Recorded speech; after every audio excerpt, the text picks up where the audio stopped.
Welcome back to my YouTube channel. And for today's episode, as you can see naman sa ating title, na ang gagawin natin is ang ating instant kilay. So as you can see on this episode, ayan, kung nakikita ninyo, naka-makeup na tayo, meron na tayong eyeshadow, meron na tayong eyelashes, meron na tayong lipstick, but we don't have our kilay yet. And ang gagawin natin today is magkakaroon tayo ng ating DIY kilay. So, ang gagamitin natin sa ating paggawa ng DIY kilay ang ating hair blackening shampoo, ang ating tubig, at ang ginupit na puting paglagyan ng ating blackening shampoo later. At ang panghuli ay ang ating bulak at toothpick. So, ayan guys. So, simulan na natin. But before we start this video, I want to make sure that you're already subscribed at naka-click na rin ang ating bell for your notification purposes. Para sa mga susunod na video, kayo ay palaging notified. So, ang una natin gagawin is lagyan natin to ng konting tubig. So, eto siya guys. Ayan. So, ito yung ating tubig. Ito yung ating clear paglagyan. So, ang gagawin natin is just a drop guys ha. Huwag natin siyang dadamihan kasi ang mangyayari is hindi magiging consistent yung konting blackening shampoo na ilalagay natin. So, ayan guys. Kung nakikita ninyo ay may konting tubig na tayo at konting-konti lang po yan. So, ang susunod nating ilalagay is ang ating blackening shampoo. So, ang ginawa ko is ginupit ko na siya para hindi maging hassle sa atin. So, ang gagawin mo lang is maglalagay ka lang ng konti. Ayan. So, ito guys is marami ng linggo ninyong magagamit. So, ang nilagay ko lang is yan. Very konti lang siya. And ang purpose ng toothpick natin for today's episode ay ang gagamitin nating panghalo. Panghalo ng ating blackening shampoo. So, ayan na siya.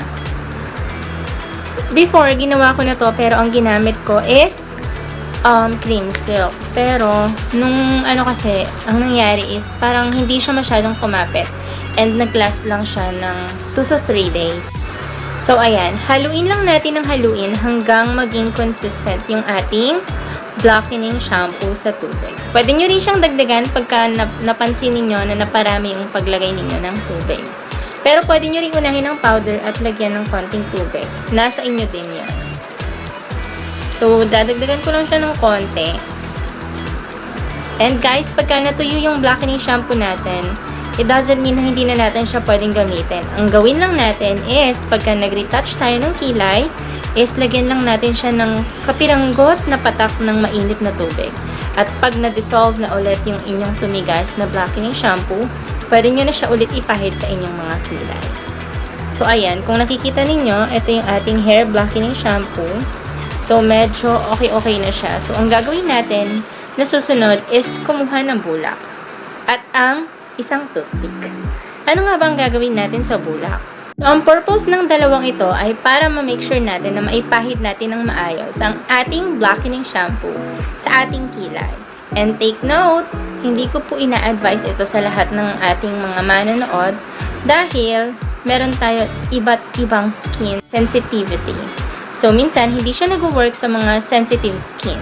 Pero for me, I was able to do it for multiple times na and this was the very first time na gagawin ko to sa isang video. So, ayan guys, kumuha ko ng konting bulak at inirolyo ko siya sa dulo ng toothpick. Ang gagawin natin guys ay ito ang gagamitin natin para iguhit ang ating kilay. So, ganito ang gagawin natin guys. Kukuha lang ako ng pangkilay at para mapakita ko sa inyo kung anong hugis ng kilay ang gusto ko. Bago natin siya pahidan ng ating hair blackening shampoo. So, ayan na guys. Meron na tayo ng ating pangkilay at gagamit ako nitong ating maliit na salamin. So, guguhit lang tayo ng ating gustong kilay bago natin ilagay ang ating hair blackening shampoo or ang ating hair dye. Okay? So, ayan. And, tadan! Ayan na guys. So, kung yung makikita ang aking kilay, dinrawingan ko na siya ng ating gustong hulma ng kilay natin. So, ang susunod natin gagawin is gagamit na tayo ng ating toothpick na may konting bulak para maipahid na natin siya ng maayos. So, nasa sa inyo guys kung gusto ninyong i-cover pati yung inyong nilagyan ng eyeliner or ng eyebrow liner. Pwede rin sa loob lang. Nasa inyo yan kung nasa inyo yan, depende kung anong thickness or kung anong kapal ng kilay ang gusto niyo. So, simulan na natin. So, aking unang gagawin is isawsaw ang ating toothpick na may bulak sa ating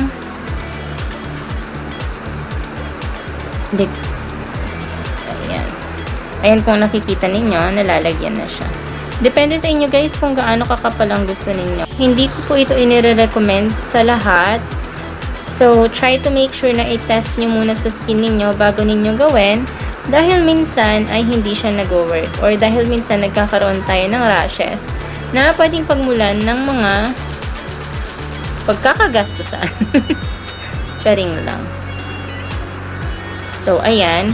So, kung nakikita ninyo, medyo tapos na yung ating nasa kabila. So, very, very mabilis lang siya. At kung makikita ninyo, ayan siya.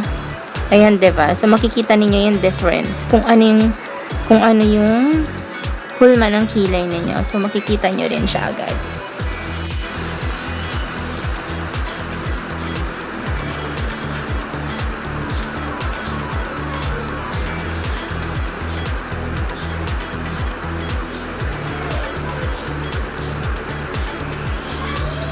Ayan.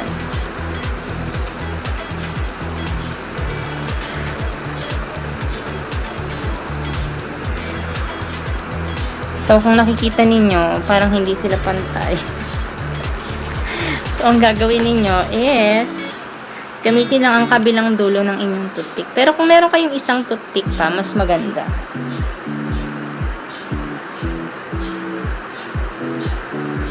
So, ito yung purpose niya. Para matanggal natin yung mga excess.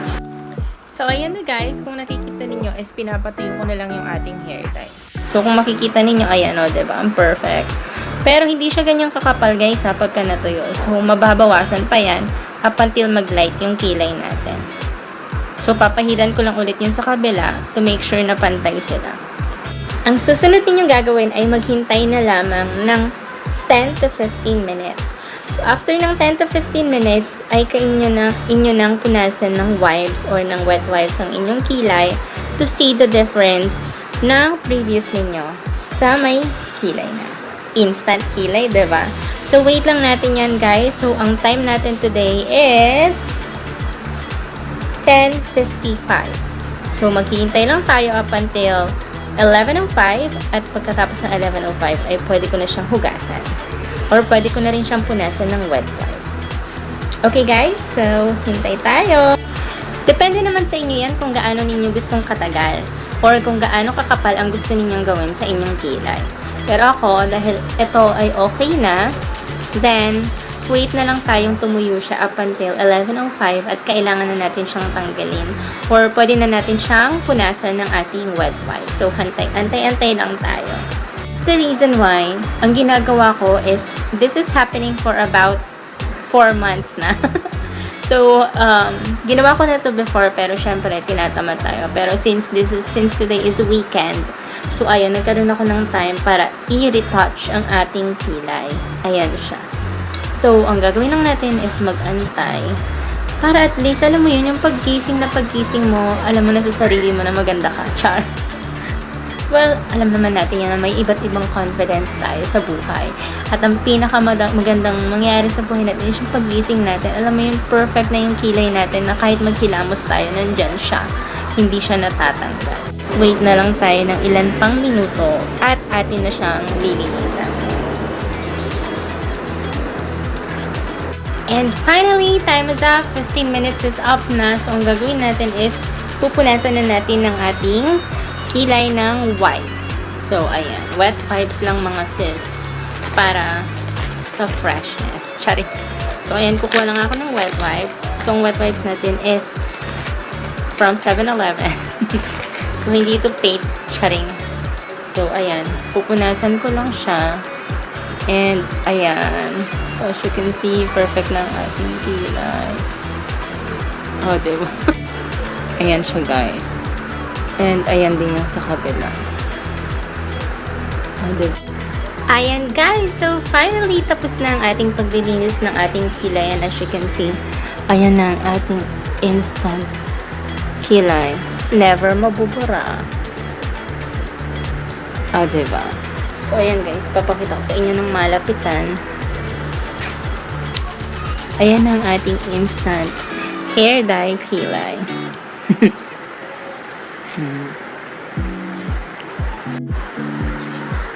So, ayan guys, kung titignan ninyo or kung gagalawin man ninyo siya, hindi siya mabubula. So, ibig sabihin, perfect. Perfecto. And that's it for today's episode, guys. Thank you so much sa panunood ng ating vlog. And thank you so much sa pag-like at pag-share na rin ng ating video for today's episode. So guys, sa hindi pa subscribe sa ating channel, please click the subscribe button to make sure na palagi kang updated sa ating mga episodes or palagi kang updated sa ating new YouTube videos. And see you on my next video, guys! Hanggang dito na lang. Bye!